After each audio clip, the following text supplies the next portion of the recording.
tímida, como yo, y si no lo ha superado, yo creo que yo lo he superado, pero un niño que es tímido y no lo supera va a seguir siendo tímido de mayor. Y un niño que, por ejemplo, de pequeño ha sido celoso, ha tenido unos celos terribles a un hermano, una hermana, de mayor se puede convertir en un niño inseguro, inseguro del cariño de su pareja, inseguro del cariño de las personas que le rodean. Por eso pienso que estos problemas hay que solucionarlos y hay que empezar a pensar que lo mismo que no nos planteamos si debemos o no tener ese jarabe en el botiquín de primer auxilio, tampoco deberíamos de plantearnos si tenemos algo que pueda ayudar a nuestros hijos con otro tipo de problemas. Y lo último que quiero hacer, no sé cómo voy de tiempo, vale. Lo último que quiero hacer es presentaros a algunos de los personajes que aparecen en el libro. El primero de ellos, me voy a poner de pie porque si no me lo veo, que se me van a ir olvidando. El primero de ellos es Endora. Endora es una princesa, pero no es la típica princesa que estamos acostumbrados a ver en los cuentos reales. Endora es una princesa que representa a esas princesas, yo lo he dicho antes, mis dos princesas, ¿no? Ese príncipe o esa princesa que para todo padre o madre es un hijo, ¿no? Y en ese sentido a veces las consideramos tanto unas princesas que llegamos a considerar unas personas a su servicio. Y se acostumbran pues, a ser exigentes, mandonas, y nosotros nos creemos que tienen derecho, por el hecho de ser nuestra hija, a demandarnos todo y a no escuchar nunca a uno. Pues este cuento habla de eso, y sobre todo habla, y es un poco el cuento que explica un poco, es el primero de todos, que explica un poco el sentido del libro. Porque Endora es una princesa que cuando tiene problemas lo que hace es llorar, y de hecho aparece aquí. Endora cuando tiene un problema llora o se enfada. Cuando nosotros tenemos problemas solemos hacer lo mismo. A veces lloramos, a veces nos enfadamos o no hacemos nada. Sin embargo, este libro lo que te ofrece y ese cuento lo que le da a Endora es una salida. Hay algo que podemos hacer, que es intentar resolver un problema. Si tenemos un problema, podemos no hacer nada, podemos llorar, enfadarnos, a veces los adultos nos pasa lo mismo. Ante un problema, o no hacemos nada, o lloramos, o nos enfadamos con la situación, pero muchas veces no vemos que la solución es tan sencilla como intentar encontrar una solución, que a veces que ni siquiera lo intentamos. Pues este primer cuento habla de eso. Y como os digo, lo pongo el primero porque creo que explica muy bien el resto de cuentos. A ver si me explicáis. El segundo cuento es el del monstruo del montón de ropa y habla de los miedos nocturnos. Este cuento está contado en primera persona y lo cuenta Lili Miento Alba, que desde su dormitorio nos dice que está muy asustada porque hay un monstruo en su habitación y que está teniendo mucho miedo. Y este cuento no solamente habla de los miedos y terrores nocturnos, no habla de los miedos en general, ¿no? Y la solución que se da al final es un poco la clave para afrontar todos esos miedos, ¿no? Que un poco la clave está en nuestra imaginación, en nuestra mente, ¿no? Y la única manera de luchar contra esos miedos es utilizar nuestra imaginación para luchar contra ellos. El tercer cuento es el de la ostra y el pez payaso. Este cuento habla de los niños tímidos. La ostra representa a esos niños que son tímidos y que les cuesta trabajo hacer amigos en el cole, ¿no? Que se quedan como un poco apartados, ¿no? Quizá lo que más me guste de este cuento es que no solamente les da ese consejo al niño tímido, sino que les explica a los demás qué pueden hacer ellos para ayudar a ese niño tímido. O sea, como el problema no es solamente del tímido, los de alrededor también pueden hacer algo, ¿no? Entonces, llevado por ejemplo al tema del cole, pues les da una idea a los demás de cómo hacer que un niño tímido se integre en una clase. Y entonces, por ejemplo, a los profesores, pues un cuento que les gusta mucho para trabajarlo en clase. La perla en este caso simboliza el tesoro que todos tenemos dentro y que muchas veces por timidez o por el daño que alguna vez nos han hecho, pues lo tenemos escondido. Calo no va de los niños que se hacen daño, Calo va de los celos. Y habla de un koala que a hasta ahora era el rey del zoo, ¿no? Era el único que vivía en el parque. Todos los animales compartían su casa como igual, pero Carlos estaba solo, ¿no? No tenía un compañero y pensaba que eso era lo que le faltaba para ser feliz. Pero un día le traen a Cala, que es una koala bebé, y un poco pues para cualquier niño, hermano o hermana mayor, es súper fácil identificarse con Carlos, porque todo lo que le pasa a Carlos, cómo se siente Carlos, como un niño con celos se siente. Este cuento no solamente está pensado para los celos entre hermanos, sino también para esos celos que se producen en el grupo de iguales. Cuando en el colegio, por ejemplo, un niño o una niña quiere tener a un amigo en exclusiva, ¿no? Y es como, tú eres mi amigo y no quiero que te juntes ni con aquel, ni con aquel, ni con aquel, ¿no? Y de alguna manera este cuento les da el mensaje de que tienen que aprender a dejar que el cariño de las personas que quieren se reparta, no tenerlo en exclusiva ellos solos.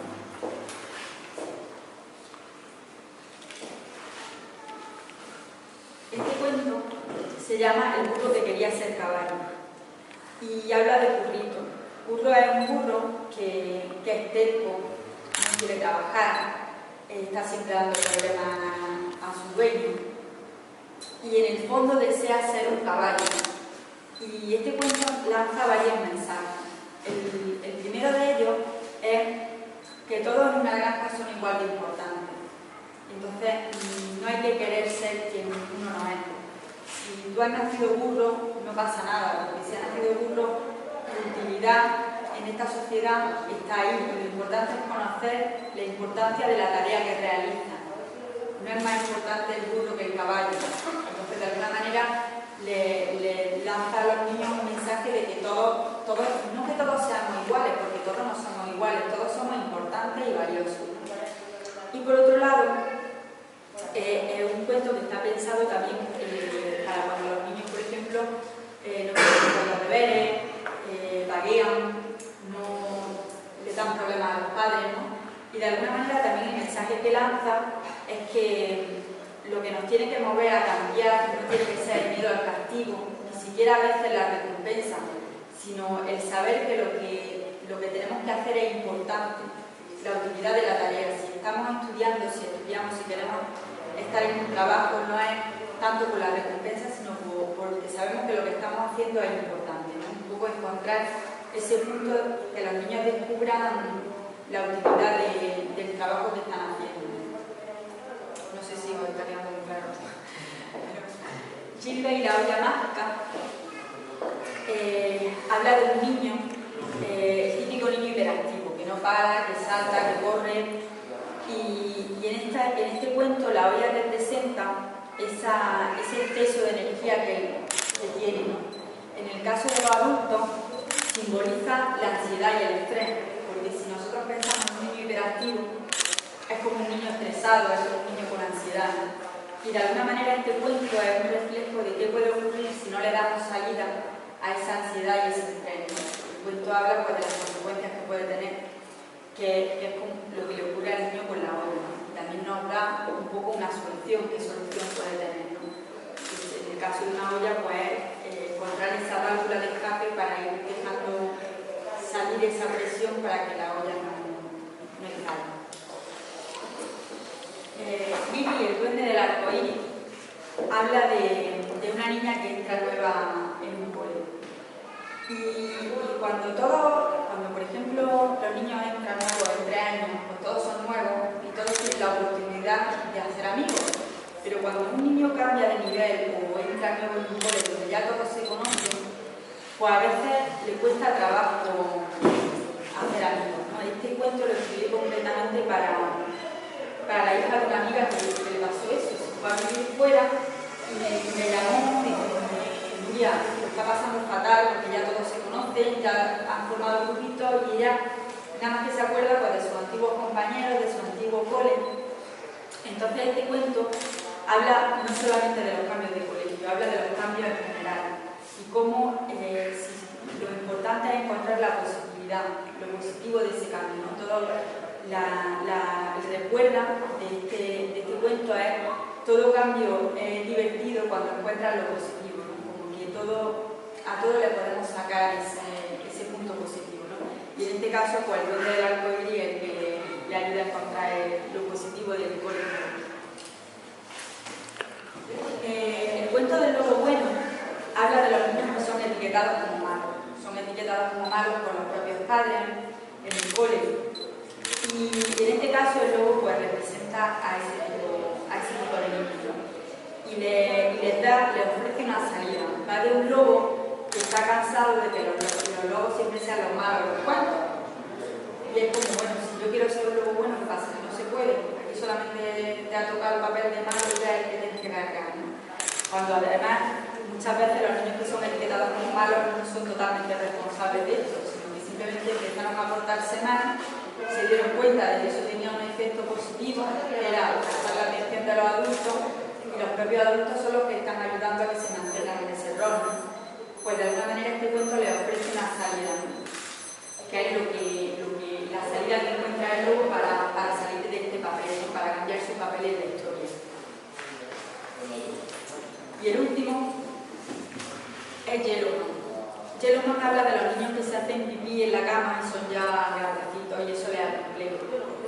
Este cuento, aunque el niño o la niña que lo lea no se haga pipí en la cama, tiene una cosa buena, y es que habla de Yellowman, que es un superhéroe diferente.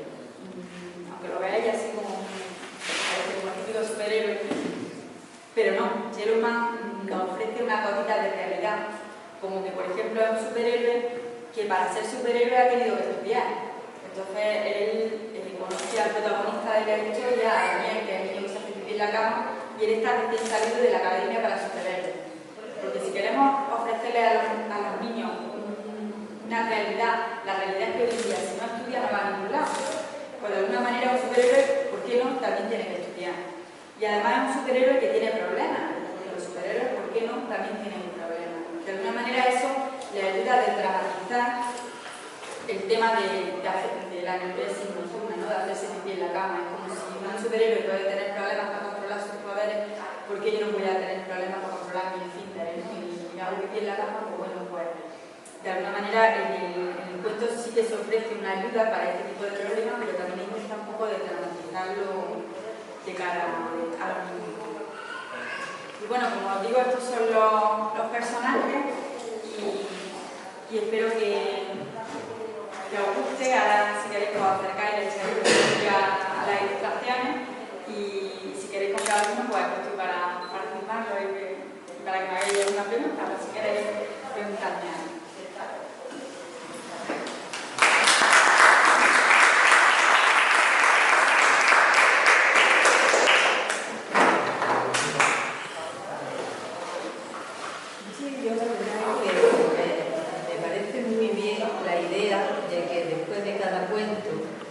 Tenga su explicación, porque los niños son el por qué. ¿Y por qué esto? ¿Y por qué lo otro? Por lo menos mi hijo. A mí me aburrían de tantos por qué. Ya terminaba que no sabía ni qué contestarle. Porque es que son súper inteligentes a la hora de preguntar. Y bueno, el que ya te ayude con ese tema al final del cuento, que te explique un poquito, pues mira, te sientes como un poquito arropada también para saber decirle a tu hijo, bueno, sobre todo lo que, aunque tú sepas lo que significa, es muy bueno que la autora pues te ayude a podérselo explicar. Además está escrito con palabras que se entienden. La explicación, claro. En la explicación hay lo que este cuento enseña a niños y niños, a niñas y niños, que está escrito con palabras que ellos entienden. Yo le enseño a padres y educadores que está escrito un poco más para que puedan entender. O sea, para que puedan entender los padres en el sentido de que se habla un poco de cómo los padres pueden ayudar a los niños, pero ya es otro tipo de lenguaje. Pero la parte de arriba, que es la que enseña a niños y niñas, se le puede leer directamente porque lo entienden perfectamente, porque está pensado en un lenguaje para ellos. También creo una cosa muy importante de los libros, de los cuentos, la ilustración. Para mí eso también es algo muy importante, porque los niños no solo aprenden, bajo mi punto de vista, leyendo o estudiando, sino también a través de los dibujos, se les queda más. Si las ilustraciones algunas veces se les queda más a lo mejor que la que se tienen que aprender o lo que sea. Y a través de las ilustraciones pienso, por lo menos, yo la experiencia que tengo con mi hijo ha sido esa, que a ellos les ha ayudado mucho las ilustraciones que les gusten, porque hay algunas, pues todavía mi hijo con la edad que tiene, y las ilustraciones de este libro, cuando yo estudiaba a mí no me gustaban para nada, estas eran por no sé qué, sí. A través de eso también yo veo que son muy bonitas, las ilustraciones están muy bien hechas, tienen mucho colorido, que eso también les atrae mucho. Está muy bien. Y le gustan también a los niños más grandecitos, aunque parezcan... Bueno, a los mayores. A los mayores nos gustan también, yo ya te digo que estaba enamorada de estas ilustraciones. Aparte, es mucho más fácil, luego los niños, yo ya tengo la experiencia de que ya hay gente que se ha leído el libro. Lo bueno de ser autoeditora es que tienen la oportunidad de saber a qué manos van sus libros, ¿no? Entonces la gente se los lleva y los lee y luego viene y dice, pues mira, pues que dice mi hija que le ha ayudado a superar el miedo a dormir por la noche. Y esa satisfacción es enorme, porque si yo, por ejemplo, este libro hubiera salido con una editorial y se hubiera distribuido, yo no sabría si realmente está teniendo efecto o no, pero sé que está llegando, sé que a los padres les está gustando, que a los niños les están gustando. A los niños les vuelve loco el libro por eso, por las ilustraciones, por el color que tiene, por el tacto. Y aparte, no solo eso, sino que luego se lo leen y les gustan los cuentos y vas por ahí y te dicen, pues mira, como Yellow Man o como no sé qué. Digamos, de alguna manera lo que yo pretendo es que estos personajes sean pues como ese Pinocho, como esa cigarra de la hormiga, que se queden ahí un poco en la cabeza del niño rondando y que cuando se encuentre con una situación de esta, ese personaje como acuda a su mente y ese recuerdo que sea como esa moraleja que asoma ahí a su mente y que le ayuda a encontrar la solución.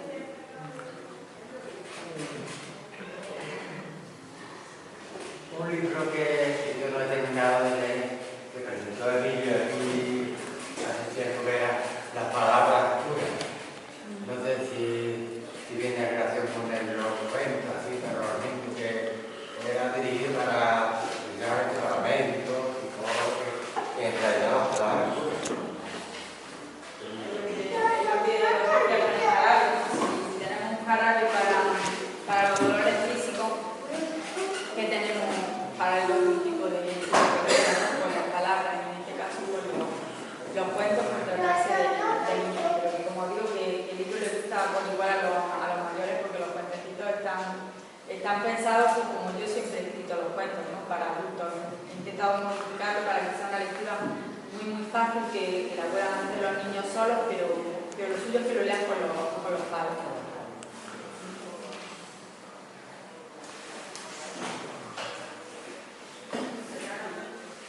A mí me ha encantado cómo ha hecho la presentación.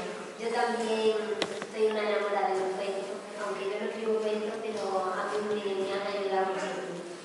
Y yo tengo que comprar también uno para regalar un niño que bueno, que todavía no lo van a necesitar porque acaba de nacer. Pero yo creo que va a ser importante porque además su madre va a comprender también el valor. Y en vez de regalarle cualquier tontería que después vale mucho, de hecho, hay gente que la compra para recién nacidos y la reacción de los padres ha sido buena, ¿no? Así como, mira, en vez de un rosita, cosas que ya, pues como algo que les va a regalar, que lo van a tener ahí, que les va a hacer falta tarde o temprano. Más pronto que tarde seguramente. El primer libro se va a regalar al niño, porque lo de la vida no se ha adelantado nadie. Pero luego no digáis que no grabé esto, vamos por Dios. Ya está grabado. Ya está grabado.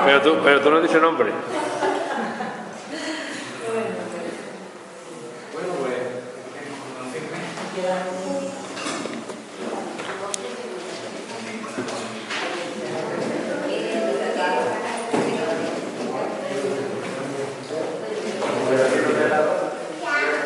bueno, mientras que tú miras el libro y lo responde a alguna cosa, recordaros que la semana que viene hay dos actos importantes que la tenemos. Vamos. El lunes de la semana que viene presentamos este librito, el mío, Don Cuerpo se llama y el martes seguimos con encuentro literario con la presencia de un narrador que se llama Francisco Rodríguez, y que vendrá el martes a las 8:30. Este próximo martes. Este martes a las 8:30.